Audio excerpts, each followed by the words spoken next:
ഇന്നലെ ചെട്ടികുളങ്ങര അമ്മയ്ക്ക് കുംഭഭരണിയായിരുന്നല്ലോ.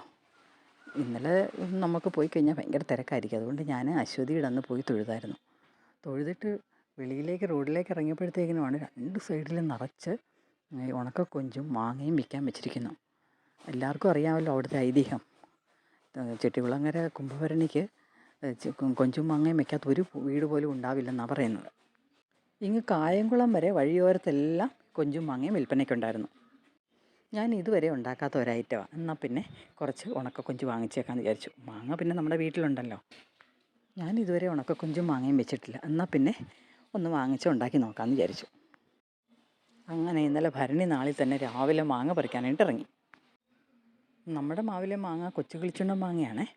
വിളഞ്ഞ് വരുന്നതേ ഉള്ളൂ. എന്നാലും കുഴപ്പമില്ല, നമുക്കിപ്പോൾ ആവശ്യത്തിന് അത് എടുക്കാമല്ലോ.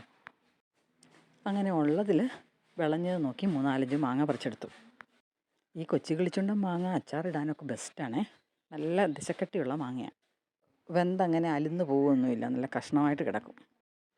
അങ്ങനെ മാങ്ങയൊക്കെ പറിച്ചെടുത്തു. മുരിങ്ങയ്ക്ക കണ്ടോ, അതെൻ്റെ കൂട്ടുകാരി അവരുടെ വീട്ടിൽ നിന്ന് പറിച്ചപ്പോൾ തന്നതാണ്. ഈ മാങ്ങ പറിച്ചെടുത്ത് ഉടനെ മണത്ത് നോക്കണം. എന്താ മണമെന്നറിയാവോ? നമുക്ക് കൊതി വരുന്നൊരു മണമാണ്.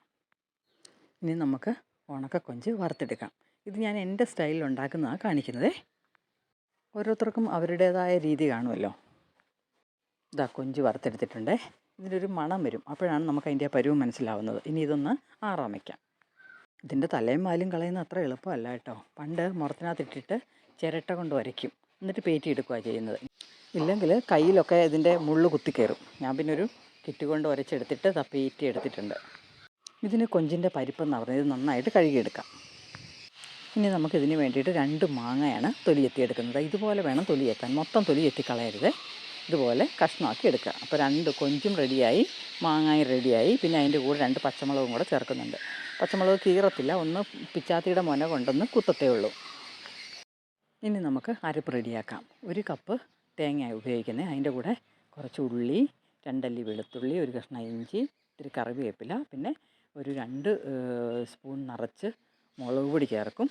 പിന്നെ ഒരു 1/4 സ്പൂണ് മഞ്ഞൾപ്പൊടിയും കൂടെ ചേർത്ത് കൊടുക്കാം. ഇനി ഇത് ഒരു തരിതരിപ്പായിട്ട് വേണം അരച്ചെടുക്കാനായിട്ട്, വല്ലാതെ അരിഞ്ഞു പോകരുത്. ഇനി ഇതിൻ്റെ കൂട്ടത്തിലൊരു 1/4 ടീസ്പൂൺ മല്ലിപ്പൊടിയും കൂടെ ചേർത്ത് കൊടുക്കുന്നുണ്ട്. മല്ലിപ്പൊടി കൂടുതലായി കഴിഞ്ഞാൽ കറിക്ക് ഒരു ടേസ്റ്റ് വ്യത്യാസം വരും. ഇനി നമുക്കിത് ഒന്ന് അരച്ചെടുക്കാം. കണ്ടോ, ഈ പരുവത്തിൽ വേണം അരച്ചെടുക്കാനായിട്ട്. ഇനിയിപ്പോൾ കടുക് താളിച്ച് നമുക്ക് മീൻകറി ഉണ്ടാക്കിയാൽ മതി. എല്ലാം റെഡിയായല്ലോ. താളിക്കാൻ 2-3 അല്ലി വെളുത്തുള്ളി, 1 കഷ്ണം ഇഞ്ചി, ഒരു പകുതി പച്ചമുളക്, ഇത്തിരി കറിവേപ്പില എല്ലാം എടുത്ത് വെച്ചിട്ടുണ്ട്. ഇനി ഒരു ചീനച്ചട്ടിക്കകത്തോട്ട് കുറച്ച് എണ്ണ ഒഴിച്ചു കടുകും വറ്റൽമുളകും ഇട്ട് താളിക്കാം. കടുകൊന്ന് പൊട്ടട്ടെ, എന്നിട്ട് വേണം നമുക്ക് വെളുത്തുള്ളി ഇഞ്ചിയൊക്കെ ഇടാൻ. അതിന് മുമ്പേ നമുക്ക് ഒരു 1/2 സ്പൂൺ തന്നെ വേണ്ട, ഒരു 1/4 ടീസ്പൂൺ, ഇച്ചിനേക്കാളും കൂടുതൽ ഉലുവ ഇട്ട് കൊടുക്കാം. ഉലുവ മൂത്ത് വരുമ്പോഴത്തേക്കിനും വെളുത്തുള്ളി ഇഞ്ചിയും കറിവേപ്പില എല്ലാം കൂടി ഇട്ട് കൊടുക്കണം. എന്നിട്ട് ഇതെല്ലാം കൂടെ നന്നായിട്ട് വഴന്ന് വരട്ടെ. അതിൻ്റെ കൂട്ടത്തിൽ നമുക്ക് ഒരു 2-3 ഞാനിപ്പം ഉള്ളി ഇല്ലാത്ത കാരണം സവാള എടുത്തിരിക്കുന്നത്. 1/2 സ്പൂൺ സവാളയോ ഉള്ളിയോ അരിഞ്ഞത് മതി. ഇനി ഇത് നന്നായിട്ടൊന്ന് മൂപ്പിച്ചെടുക്കാം.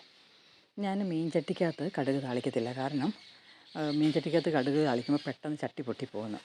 ഗ്യാസിനകത്തല്ലേ ഇരിക്കുന്നത്, ഭയങ്കര ചൂടല്ലേ. അപ്പോൾ ഞാനിതുപോലെ ചീനച്ചട്ടിക്കകത്ത് കടുക് താളിച്ചിട്ട് ചട്ടിയിലോട്ട് ഇതുപോലെ ഇട്ട് കൊടുക്കത്തേ ഉള്ളൂ. ഇനി ഈ താളിച്ചതിലോട്ട് ആദ്യം നമുക്ക് അരിഞ്ഞു വെച്ചിരിക്കുന്ന മാങ്ങയും പച്ചമുളകും ഇട്ട് കൊടുക്കണം. അത് കഴിഞ്ഞിട്ട് നമ്മൾ കഴുകി വെച്ചിരിക്കുന്ന ആ കൊഞ്ചിൻ്റെ പരിപ്പിട്ട് കൊടുക്കണം. ഇനി അരച്ച് വെച്ചിരിക്കുന്ന അരപ്പ് ഇട്ട് കൊടുക്കാം. എന്നിട്ട് ആ മിക്സി ഈ വെള്ളം പോരാ, കുറച്ചും കൂടെ വെള്ളം വേണം. വെള്ളം കൂടി പോവുകയും ചെയ്യരുത്. ഇച്ചിരി കറിവേപ്പിലയും കൂടെ ഇട്ട് കൊടുത്തിട്ടുണ്ട്. പിന്നെ പാകത്തിന് ഉപ്പും കൂടെ ഇട്ട് കൊടുക്കണം.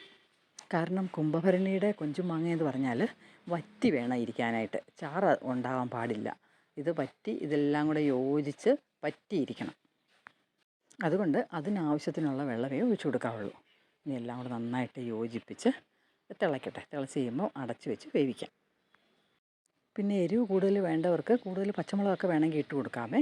ഞാനിത് പൊളക്കാത്ത എന്താണെന്ന് വെച്ചാൽ അപ്പോൾ അതിൻ്റെ അരിയെല്ലാം കൂടെ ഇങ്ങനെ അതിനകത്തേക്ക് യോജിച്ച് കിടക്കും. പിന്നെ കടിക്കുമ്പോൾ ഭയങ്കര എരിവായിരിക്കും. അപ്പോൾ ഇങ്ങനെ ആകുമ്പം അത് അരിയൊന്നും പുറത്തേക്ക് വരത്തില്ല മുളകിൻ്റെ. കണ്ടോ, ചാറ് ഈ ഒരു പരുവത്തിൽ മതി. അപ്പോൾ തിളച്ച് വെന്ത് വരുമ്പം നല്ല വറ്റിയിരിക്കും. പിന്നെ ഇപ്പം ഉപ്പൊക്കെ പാകമാണെന്ന് നോക്കണം. ഇപ്പം എന്താ, കറി തിളച്ചിട്ടുണ്ട്. ഇനി നമുക്ക് അടച്ച് വെച്ച് വേവിക്കാം. ഇപ്പോൾ അടുക്കളയിൽ നല്ല മണം വരുന്നുണ്ട് കേട്ടോ. കണ്ടോ നമ്മുടെ മീൻകറി നല്ല പരുവായിട്ടുണ്ട്. ഇനി വേണമെങ്കിൽ ഇച്ചിരി വെളിച്ചെണ്ണ മുകളിൽ തൂവി കൊടുക്കാം. പിന്നെ ഇതിൻ്റെ കൂടെ ചെയ്യുന്നൊരു കാര്യം എന്ന് വെച്ചാൽ ഒരു 2 നുള്ളു പഞ്ചസാര ചേർത്ത് കൊടുക്കും. കാരണം എന്ന് വെച്ചാൽ 2 മാങ്ങയാണല്ലോ ചേർത്തത്, നല്ല പുളി ഉണ്ടാവും. അപ്പം ഈ 2 നുള്ളു പഞ്ചസാര ചേർത്ത് കഴിയുമ്പോൾ ആ മീൻ കറിക്ക് ഭയങ്കര ടേസ്റ്റായിരിക്കും. അത് നമ്മൾ മസാലയും എരിവും പുളിയൊക്കെ കൂടുതലുള്ള കറികൾ ഉണ്ടാക്കുമ്പോഴൊക്കെ ചെയ്യാൻ പറ്റുന്നൊരു ടിപ്പാണേ. ഇപ്പോൾ തന്നെ എനിക്ക് കൊതിയായിട്ട് വയ്യ. ചൂട് ചോറുണ്ട്. ഇനി ഞാൻ വേറെ ഒരു കറി എടുക്കുന്നില്ല. ഈ കൊഞ്ചും മാങ്ങയും മാത്രം കൂട്ടിയാണ് കഴിക്കുന്നത്. കണ്ടോ, ഈ പരുവത്തിൽ വേണം ഇതുണ്ടായി കഴിയുമ്പോൾ ഇരിക്കാനായിട്ട്. കാരണം അറിയാമല്ലോ, പണ്ടൊരു മുത്തശ്ശി കൊഞ്ചും മാങ്ങയും വെച്ചുകൊണ്ടിരുന്നപ്പോൾ കുത്തിയോട്ടം വന്നു. അപ്പം അവർ എൻ്റെ അമ്മയെ നോക്കിക്കോണേ എന്ന് പറഞ്ഞിട്ട് കൊഞ്ചുട്ടികുളങ്ങര അമ്മയെ പ്രാർത്ഥിച്ചിട്ടാണ് അവർ കുത്തിയോട്ടം കാണാൻ പോകുന്നത്. പോയിട്ട് കുറേ സമയം കഴിഞ്ഞാണ് വന്നത്. തിരിച്ച് വന്ന് നോക്കിയപ്പോൾ കൊഞ്ചും മാങ്ങയും ചുവട്ടിലൊന്നും പിടിക്കാതെ നല്ല പരുവായിട്ട് ഇരുന്നു. അന്ന് മുതലാണ് ഭരണിക്ക് എല്ലാവരും കൊഞ്ചും മാങ്ങയും ഉണ്ടാക്കാൻ തുടങ്ങിയത്.